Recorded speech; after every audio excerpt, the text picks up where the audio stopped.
अस्सलाम वालेकुम स्टूडेंट्स, कैसे हैं आप सब। अगर आपने अभी तक मेरे चैनल को सब्सक्राइब नहीं किया तो मेरे चैनल को सब्सक्राइब करें और बेल के नोटिफिकेशन को प्रेस कर दें ताकि जो मेरी आने वाली लेटेस्ट वीडियोस हैं वो आप तक पहुंच जाएं। आज की जो मेरी वीडियो है इसमें मैं सप्लीमेंट्री सॉल्व प्रॉब्लम नंबर 5 को एक्सप्लेन करने लगी हूँ। तो सबसे पहले क्वेश्चन की स्टेटमेंट देखते हैं। स्टेटमेंट में क्या लिखा हुआ है, show that del phi is a vector perpendicular to the surface. कह रहे हैं हम लोगों ने ये चीज़ प्रूव करनी है कि जो डेल फाई है वो परपेंडिकुलर है किससे, किसी भी सरफेस के परपेंडिकुलर है। ठीक है, अब उसके अलावा सरफेस को बता दिया उन्होंने phi X Y G is equal to C, मतलब कह रहे हैं कि ये मेरे पास सरफेस है। इसके अलावा कह रहे हैं जो सी है इस सरफेस के अकॉर्डिंग वो कोई सा भी कांस्टेंट नंबर है। ठीक है, तो हम लोगों ने बेसिकली जो डेल फाई है उसको परपेंडिकुलर प्रूव करना है। ठीक है, इस सरफेस के अकॉर्डिंग। ठीक है, इस सरफेस को फॉलो करते हुए हम लोगों ने उसको परपेंडिकुलर प्रूव करना है। तो सबसे पहले लेट करूंगी, मेरे पास पोजीशन वेक्टर है is equal small vector R is equal to X I cap plus Y J cap plus Z K cap. ये हम लोगों ने खुद से लेट किया है। आगे लिखा है be the position vector to any point.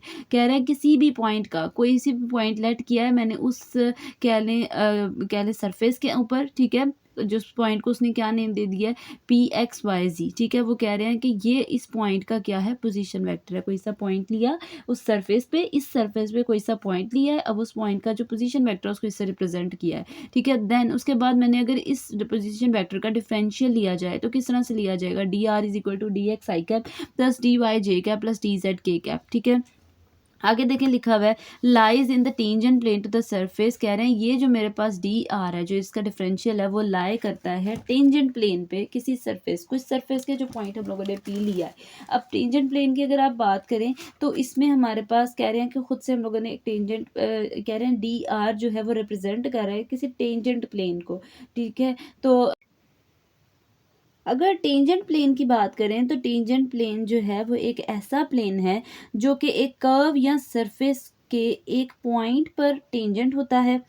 उसके अलावा नेक्स्ट अगर मैं बात बताऊं तो वो ये है, इसके अलावा जो मेरे पास जो पॉइंट होता है, जो पी पॉइंट हम लोगों ने लेट किया है, उस पॉइंट पर कर्व या सरफेस की स्लोप को मैच करता है। ठीक है, ये एक ऐसा प्लेन है जो कि ये दो काम करता है। ठीक है, तो इसके अकॉर्डिंग उन्होंने टेंजेंट प्लेन खुद से लेट किया है। अब इस टेंजेंट प्लेन के अकॉर्डिंग हम लोगों ने जो नेक्स्ट फॉर्मूला है वो लिखना है।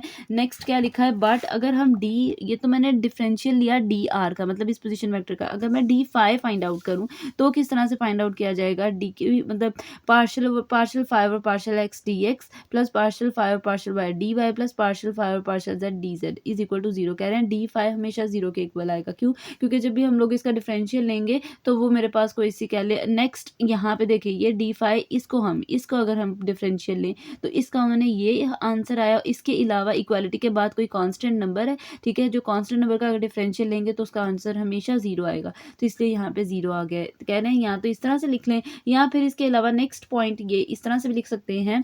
देखें क्या लिखा हुआ है, del partial X over partial five और partial X I cap plus partial five और partial Z partial Y J cap plus partial Z partial five और partial Z K cap dot D X I cap plus D Y J cap plus D Z K cap is equal to zero. ठीक है, कह रहे हैं यहाँ तो ये इस तरह से लिखा जाता है या ये इस तरह से भी लिखा जाता है। ठीक है, ये तो मेरे पास कह लें कि आई जे के फॉर्म में हो गया। नेक्स्ट देखें फर्दर इसको किस तरह से उन्होंने एक्सप्लेन किया है। नेक्स्ट देखिए, नेक्स्ट उसने किस तरह से एक्सप्लेन किया है, I E del phi dot D R. देखिए अगर इसके अकॉर्डिंग मैंने ये चीज़ प्रूव करनी थी कि वो परपेंडिकुलर है, तो जब भी हम लोग किसी चीज़ को परपेंडिकुलर प्रूव करते हैं इसका मतलब कि अगर उसका डॉट प्रोडक्ट लिया जाए, किसी दो टर्म्स का डॉट प्रोडक्ट लिया जाए तो उसका आंसर जीरो आएगा। अब हमें इतना पता है कि ये किसकी वैल्यू है, डेल फाई की, और इतना पता है ये किसकी वैल्यू है, डी आर की। तो हम अगर यहाँ पे डेल फाई लिख देना है, डॉट डी आर लिख देना है, और उसका आंसर क्या आ गया, जीरो। तो हमें ये जो आंसर है, जो डॉट प्रोडक्ट जीरो आया, इससे ही हमें पता चला कि जो मेरे पास डेल फाई था वो परपेंडिकुलर है किसके, डी आर के। देयरफॉर कहते हैं कि उस सरफेस पे वो क्या है, परपेंडिकुलर है, यही चीज़ कह सकते हैं। ठीक है, तो परपेंडिकुलर प्रूव करने के लिए हमें क्या चीज़ प्रूव करनी है कि कोई से दो कह लें वेक्टर्स हैं, उनका अगर डॉट प्रोडक्ट लिया जाए तो वो जीरो के इक्वल आना चाहिए। ठीक है, परपेंडिकुलर प्रूव करने के लिए ये मेथड है। ये तो था क्वेश्चन नंबर 5। अब इसका क्वेश्चन नंबर 6 देखिए। अच्छा, क्वेश्चन नंबर 5 कोई बहुत ज़्यादा ट्रिकी क्वेश्चन नहीं है। ठीक है, ये कह लें कि समझ के लर्न करने वाला है। ठीक है, तो इसलिए हम लोगों ने इसको जो है वो एक्सप्लेन किया है। ठीक है, अब नेक्स्ट देखिए क्या लिखा हुआ है क्वेश्चन नंबर 6 में। Find the unit normal to the surface X square Y plus 2xz is equal to 4 at the point 2 minus 2 3। हम लोगों ने कोई यूनिट नॉर्मल फाइंड आउट करना है जिसके अलावा उसने सरफेस पे बता दिया है, ठीक है। जब मैं इस तरह से डेल लूँगी, ठीक है, डेल फाई सरफेस नॉर्मल की अगर आप बात करें तो यूनिट नॉर्मल फाइंड आउट करने के लिए हमें पहले उसका जो मेरे पास जो वेक्टर है उसका डेल फाइंड आउट करना है। तो डेल हम लोगों ने ले लिया दोनों साइड्स पे, ठीक है, इस सरफेस के दोनों साइड्स पे। इस साइड पे तो कुछ ना कुछ आंसर आएगा, लेकिन जब भी डेल लिया जाएगा किसी कांस्टेंट नंबर का तो उसका आंसर हमेशा जीरो आएगा, तो मैंने जीरो लिख दिया है। अब डेल की जगह partial over partial X I cap plus partial over partial Y J cap plus partial over partial Z K cap लिख दिया है, और ये जो सरफेस है वो एज इट इज लिख दिया है। अब नेक्स्ट जो स्टेप है उसमें क्या करूंगी, इस नंबर को सेपरेटली इसके साथ मल्टीप्लाई कर देना है, प्लस इस नंबर को इसके साथ मल्टीप्लाई कर देना है, और नेक्स्ट इसको इसके साथ मल्टीप्लाई कर देना है, और आगे की क्या आ जाएगा, जीरो आ जाएगा।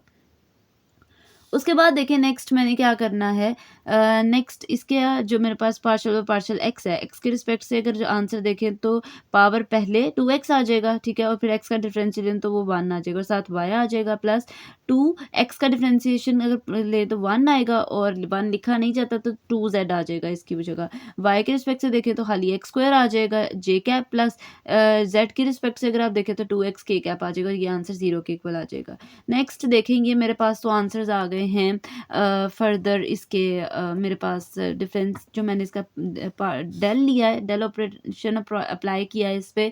नेक्स्ट देखिए मैंने क्या किया, मैंने कहा डेल जो मेरे पास सरफेस था, क्योंकि मैं तो इसका आंसर आया, बाकी तो जीरो है वो तो लिखा नहीं जाएगा, इसका आंसर मेरे पास ये आया, ठीक है।